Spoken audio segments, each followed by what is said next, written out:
예레미야는 하나님의 아픈 마음을 노래합니다. 나의 백성, 나의 딸이 채찍을 맞아 상하였기 때문에 내 마음도 상처를 입는구나.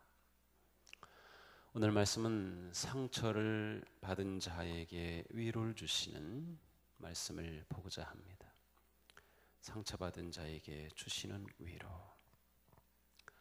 하나님의 마음도 상처를 받으십니다. 참으로 상상할 수 없는 말씀이죠. 하나님이 상처를 입으시는 이유는 하나님의 백성들이 치유의 자리에 나오지 않기 때문입니다. 어찌하여 나의 백성 나의 딸이 병이 낫지 않는 것일까? 이 외침은 하나님이 얼마나 자녀들의 아픔과 상처와 병을 치유하기를 원하시는지를 드러냅니다. 하나님은 상처 입은 영혼을 위로하시는 주님이 되십니다. 상처에는 마음의 상처, 육신의 상처가 다 있습니다. 하나님은 이 모든 상처를 치유하시는 분이 되십니다. 우리가 상처를 입으면 아픕니다. 몸이 아프고 마음이 아픕니다. 이 상처는 제대로 치유하지 않으면 우리의 몸과 마음과 영혼이 점점 메말라 갑니다. 수많은 사람들이 상처로 인하여 고통에 빠져 있습니다. 특별히 요즘처럼 SNS 문화가 스며든 현대에는 상처받는 일이 더 많아졌습니다. 문자나 댓글을 올려서 상처받지 않고 올리지 않아서 또한 상처받습니다. 무차별 공격하는 악플로 상처받은 연예인이 자살하는 것까지 우리는 봅니다. 나 혼자만이 아니라 가까운 사람 또 수많은 사람들이 볼 수 있는 페이북이나 블로그 같은 것은 관계를 가깝게 하기도 하지만 관계를 깨뜨리는 원인이 되기도 합니다. 상처는 관계에 즉각적인 영향을 미칩니다. 우리는 상처 없이는 살 수 없는 세상에서 살고 있습니다. 깊은 수도원에 가서 혼자 살지 않은 한 상처는 피할 수 없을 것입니다. 그런데 사실 수도사들의 일기와 그들이 남긴 글을 보면 그 수도원에서도 상처가 얼마나 깊은지 모릅니다. 이렇게 상처를 피할 수 없는 삶이라고 하면 우리는 상처를 다룰 줄을 아는 사람이 되는 게 매우 중요합니다. 상처는 겉으로는 잘 드러나지 않습니다. 그러나 누구에게 깊은 상처의 흔적이 숨겨져 있습니다. 우리도 겉으로는 다 괜찮아 보이지만 다 상처를 가지고 있습니다. 사실 상처는 인생을 절망하게도 하지만 그러나 또한 상처가 우리를 복되게 만들기도 합니다. 상처에 얽매여서 아파하고 미워하고 원망하다가 인생이 점점 무너지는가 하면 상처에도 불구하고 오히려 상처를 딛고 일어서서 더 향기로운 인생을 살아가는 사람도 있습니다. 우리가 믿음 생활을 하는 것은 상처를 바르게 다루는 삶을 사는 것과 깊은 관계가 있습니다. 무엇보다 상처에 대해 우리가 가져야 할 중요한 생각은 상처에 대한 해석은 우리 자신의 몫이라고 하는 것입니다. 흔히 사건보다 해석이 중요하다고 하지요. 꿈보다 해몽이 중요하다고 합니다. 상처를 우리가 어떻게 받아들이고 어떻게 이해하느냐 하는 것은 우리 자신에게 달려 있습니다. 상처에 대해 우리가 어떻게 반응하느냐는 매우 중요합니다. 사건으로 인해 우리가 불행해지느냐 아니면 우리가 더욱 성숙해지느냐 하는 것은 우리가 어떻게 반응하느냐에 따라 결정됩니다. 그런데 문제는 우리가 상처를 바르게 해석할 능력이 부족하다는 겁니다. 상처에 대해 바르게 반응할 지혜가 부족하다는 것입니다. 여기서 우리는 우리의 상처에 대해서도 하나님의 도우심을 받아야 한다고 하는 것을 알아야 합니다. 오늘 우리가 봤던 예레미야 8장에는 하나님이 상처를 치유하시는 원리가 담겨져 있습니다. 우리의 상처를 돌보시고 치유하시고 위로하시는 하나님의 손길이 드러나 있습니다. 첫째로 하나님은 우리의 상처를 이해해 주심으로 위로해 주십니다. 상처를 주는 사람들은 가만 보면 상처를 받은 사람들입니다.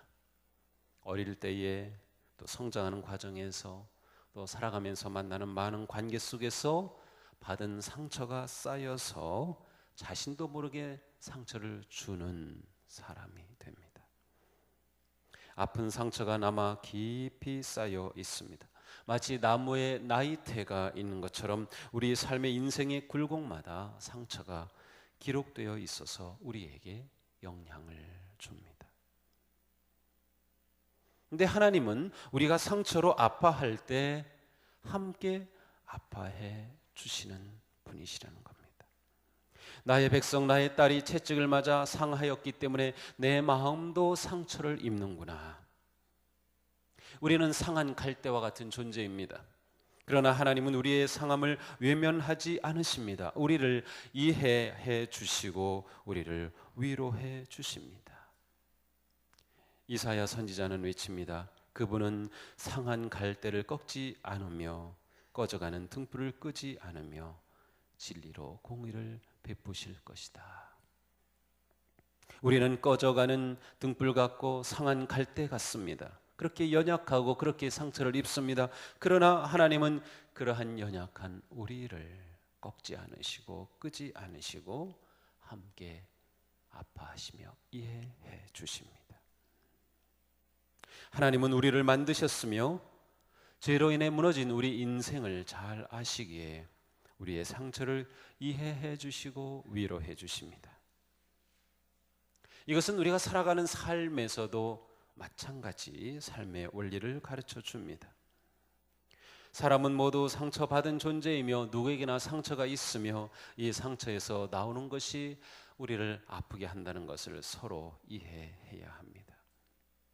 이것을 이해하게 될 때 우리의 상처는 치유되기 시작합니다. 치유를 향해 나아가기 시작하는 거죠. 우리가 상처를 받았을 때 기대하는 것은 나의 이 상처를 알아주는 거죠. 이해해 주는 거죠. 거기서부터 치유가 시작이 됩니다. 하나님은 우리의 아픔을 아십니다. 이해해 주시는 거죠. 뿐만 아니라 하나님은 상처를 치유해 주심으로 우리를 위로해 주십니다. 그냥 이해만 하시고 끝나는 분이 아니라 치유해 주시는 거예요. 하나님은 말씀하시죠. 길르앗에는 유향이 떨어졌느냐 그곳에는 의사가 하나도 없느냐 어찌하여 나의 백성 나의 딸이 병이 낫지 않는 것일까.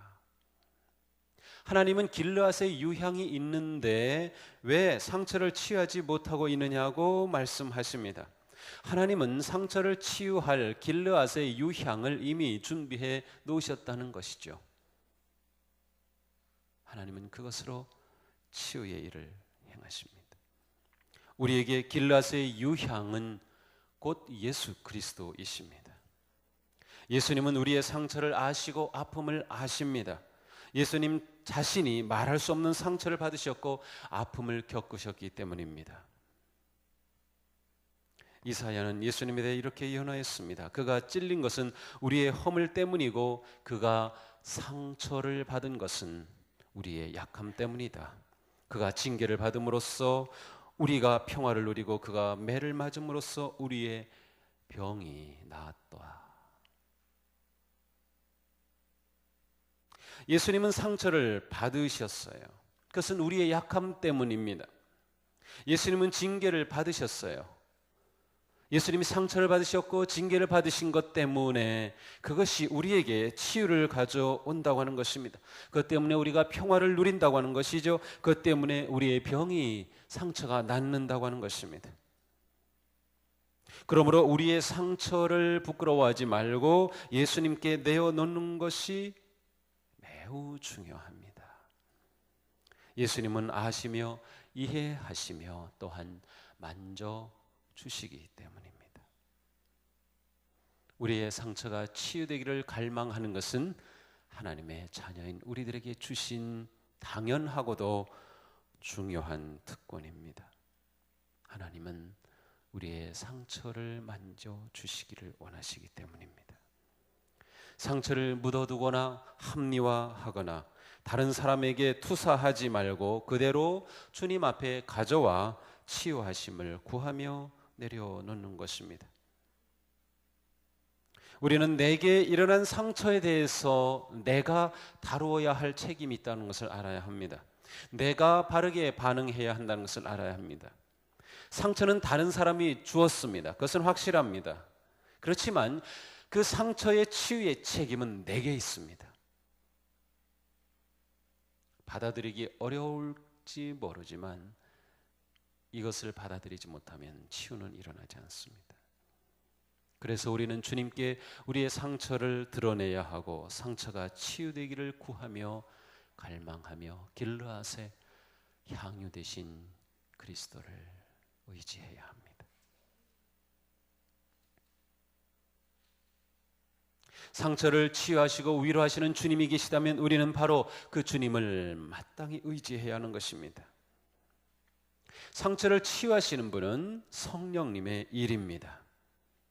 예수님이 우리의 상처를 치유하시는 일은 성령님을 통해서 나타내 주십니다. 예수님은 보혜사 성령님이 오실 때 성령님이 곧 예수님의 치유의 일을 행할 것임을 약속해 주셨습니다. 길앗의 유향이 예수 그리스도이시라고 하면 성령님은 예수 그리스도의 영이 되십니다. 성령님의 기름 부으심은 우리에게 영적 은사를 주시는 것뿐만 아니라 우리의 상처를 치유하시는 놀라운 은혜가 되는 것이죠. 그래서 성령님이 임재하시는 곳에 길앗의 향유의 치유는 일어납니다. 송명희 시인은 내 주님과 내가 라고 하는 시에서 이렇게 노래합니다. 내 주님 상처에 내 상처 묻으며 내 주님 아프신 가슴에 내 아픔을 달래리라. 내 주님 십자가 나도 사랑하며 내 주님 가시관 나도 쓰리라. 내 주님과 내가 살고 내 주님과 내가 살리라. 상처받으신 주님은 모든 자녀들의 상처를 치유하실 능력과 은혜를 가지고 계십니다. 우리가 그 주님을 의지하는 것이죠. 성령님의 위로는 우리로 하여금 상처 준 사람을 용서하게까지 합니다. 주님은 우리를 용서하심으로 우리의 상처를 치유하여 주셨습니다. 우리도 용서할 때 상처는 아름답게 아물게 됩니다. 상처는 내가 다루어야 하고 내가 그것에 대해 책임져야 하고 내가 바르게 반응해야 치유가 되지만 이것이 덧나지 않는 상처, 완전 치유된 상처가 되기 위해서는 용서가 필요합니다. 용서되지 않은 상처는 덧나기 쉽습니다. 예수님의 우리를 향하신 용서는 우리의 상처를 완전히 치유하시기 위한 우리의 삶의 모습의 본을 보여주신 것입니다. 상처는 대부분 먼 사람이 아니라 친하고 가까운 사람에게서 받습니다.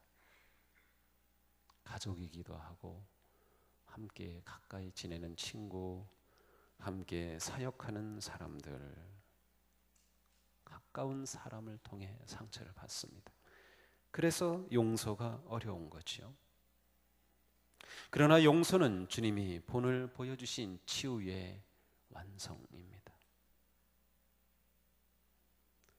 상처의 치유는 용서로 아물게 되는 것이죠. 그러므로 우리의 삶은 어떠해야 합니까? 그것은 우리의 상처가 영광이 되게 하는 것입니다. 우리의 상처가 향기로운 인생이 되게 하는 것입니다. 성령님께서 우리의 상처난 마음을 만지시며 우리가 아픔을 내어 드릴 때 우리의 상처는 성령님 안에서 아름다운 향기로운 인생으로 변화됩니다. 성령님의 기름으로 치유하실 때 우리는 상처에 담긴 의미를 깨닫게 되며 상처에 숨은 보석을 발견하게 됩니다. 상처가 영광의 주인이 되는 것이죠. 보통 상처라고 하는 단어 가운데 하나가 영어로 스카라고 하는 것입니다. 근데 그것이 예수 안에서 치유되면 빛나는 스타가 되는 것이죠. 성령님이 상처를 만져주실 때 우리의 상처는 우리를 성숙하게 합니다. 하나님은 우리에게 일어난 상처조차도 낭비하지 않으시는 분입니다. 치유된 상처는 우리를 향기로운 존재가 되게 합니다. 향기로운 그리스도인은 상처가 치유된 사람입니다. 예수님은 산상수훈에서 너희가 모욕을 받고 박해를 당하고 온갖 터무니없는 말로 비난을 받으면 기뻐하라. 하늘나라가 너희의 것이다. 라고 말씀하셨습니다. 주님의 사랑의 품 안에서 모든 상처는 영광의 향기가 됩니다. 여러분 마음에 어떤 상처들이 있습니까? 가족으로부터 받은 상처, 사역, 동역자로부터 받은 상처,